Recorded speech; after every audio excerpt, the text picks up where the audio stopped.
भैया और बहनों को मेरा प्रणाम। आज हम कक्षा 7 विषय हिंदी। आज हम हिंदी में व्याकरण के टॉपिक विशेषण को पढ़ेंगे। सबसे पहले आपको यह पता होना चाहिए कि विशेषण किसे कहते हैं, विशेषण की परिभाषा क्या है।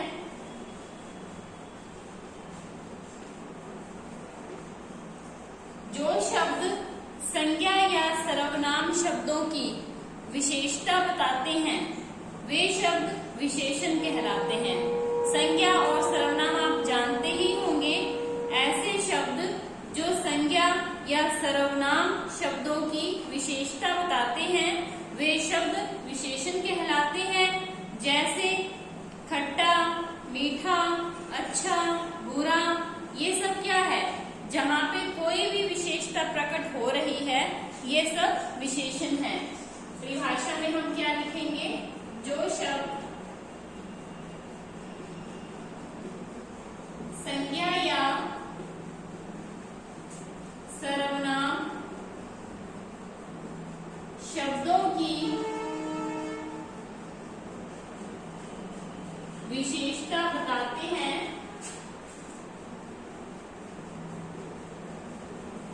वे विशेषण कहलाते हैं। अब आप समझ गए होंगे कि विशेषण क्या है। संज्ञा और सर्वनाम शब्द आप जानते ही हैं। संज्ञा या सर्वनाम शब्दों की जो विशेषता प्रकट करें ऐसे जो शब्द हैं वे सभी शब्द विशेषण कहलाते हैं। विशेषण के 4 भेद होते हैं।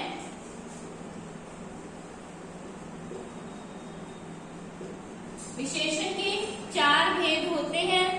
अब मैं आपको उन भेदों के बारे में बताऊंगी। पहले नंबर पर है गुणवाचक विशेषण,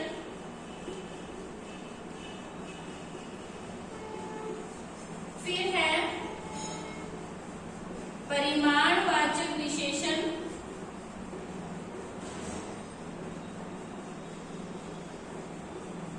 तीसरा भेद है संख्यावाचक विशेषण और फिर है संकेतवाचक विशेषण।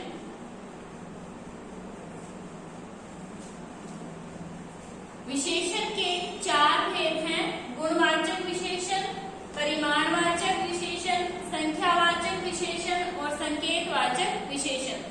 अब हम यह पढ़ेंगे कि गुणवाचक विशेषण क्या है। गुणवाचक विशेषण में जहां पर हमें गुण का, दोष का पता लगता है ऐसे शब्द जो क्या है किसी के गुण के बारे में बताते हैं, दोष के बारे में बताते हैं, वे शब्द जो है गुणवाचक विशेषण में आते हैं। परिमाणवाचक विशेषण क्या है? पहले गुणवाचक विशेषण में आपने ध्यान रखना है कि यहाँ पर गुण और दोष परिभाषित होते हैं। परिमाणवाचक विशेषण क्या है? परिमाण जो होता है वो होता है मापना, किसी चीज को मापना।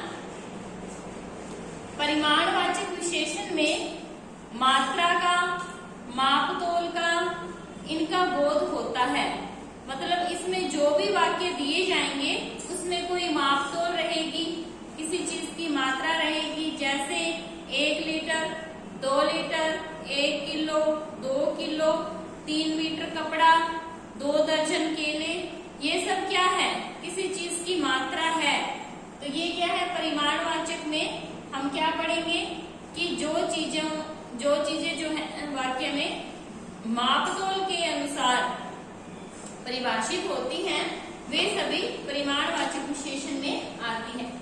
तीसरे पर है संख्यावाचक विशेषण। संख्यावाचक विशेषण क्या है? जैसे कि आपको नाम से ही पता लग रहा है संख्या, इसमें गिनती से संबंधित जो है वाक्य रहते हैं। जैसे हम इसमें यूज कर सकते हैं 1, 2, 3, 4। संख्या में क्या है? हमारी गिनती से संबंधित वाक्य रहेंगे। जैसे 1 कुर्सी दे दो, 2 कुर्सी दे दो, 3 आम दे दो, 4 आम दे दो। ये जो गिनती आती है।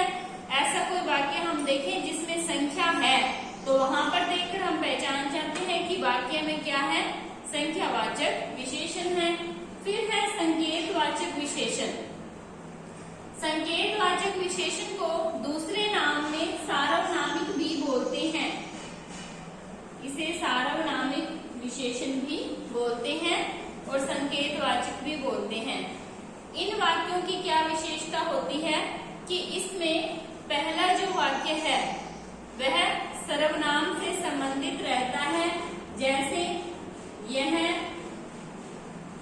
किताब मेरी है, ठीक है।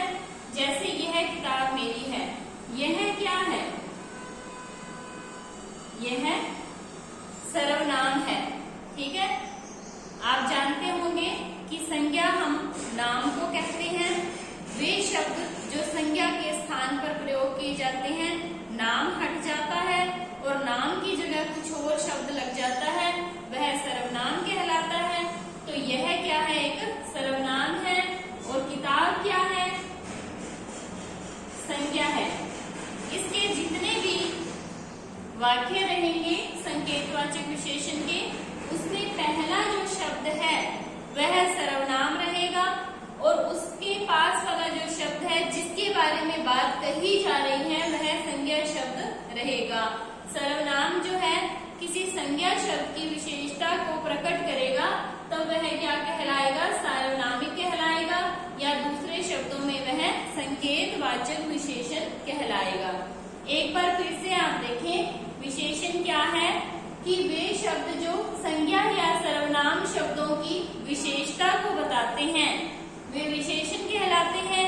विशेषण के कितने भेद होते हैं, 4 भेद होते हैं। पहला है गुणवाचक विशेषण। गुणवाचक विशेषण क्या है, गुणवाचक विशेषण में हम गुण दोष इनको मापते हैं, इनको देखते हैं।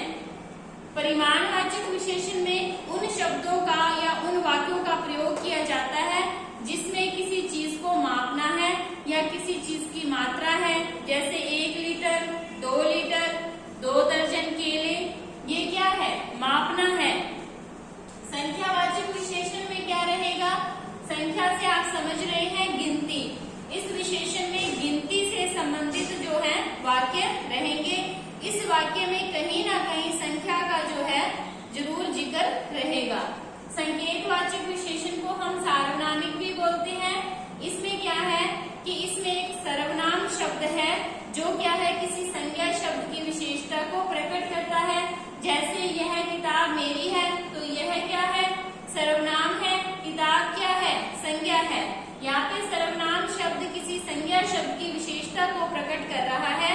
इन वाक्यों में शुरुआत जो है वह सर्वनाम शब्दों से ही रहेगी और जो आगे वाला वाक्य इसका शब्द रहेगा वो संज्ञा से संबंधित ही रहेगा, ठीक है।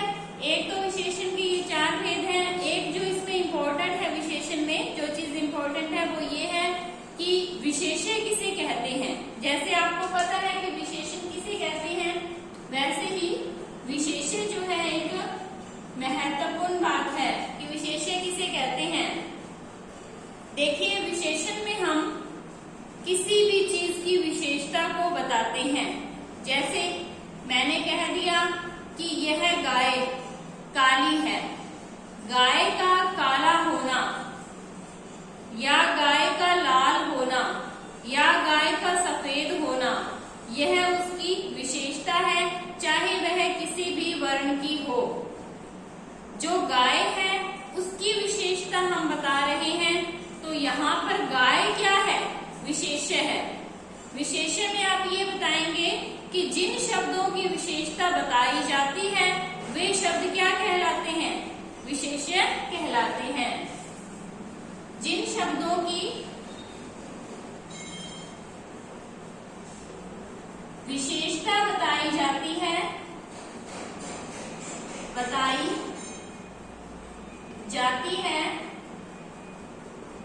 वे विशेष्य हैं, ठीक है। जैसे एक और भी उदाहरण दे दूं आपको कि आसमान नीला है,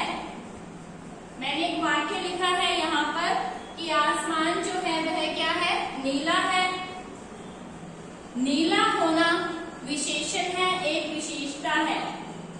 नीला होना क्या है? विशेषण है और विशेषता है। अब यह किसकी विशेषता है? यह आसमान की विशेषता बता रहा है। विशेषण जिसकी विशेषता बता रहा है वह क्या है? वह विशेष्य है। ठीक है, आज आपने हिंदी व्याकरण में विशेषण को समझा है। आपने ध्यान से परिभाषा को फिर से समझना है। इसके 4 भेद होते हैं, आपने इनको ठीक से पढ़ना है और विशेष्य जो है, विशेष्य को ध्यान में रखना है। आज हमने विशेषण का टॉपिक किया। आपने गृह कार्य में अपनी नोटबुक में विशेषण को ही करना है। आज के लिए इतना ही।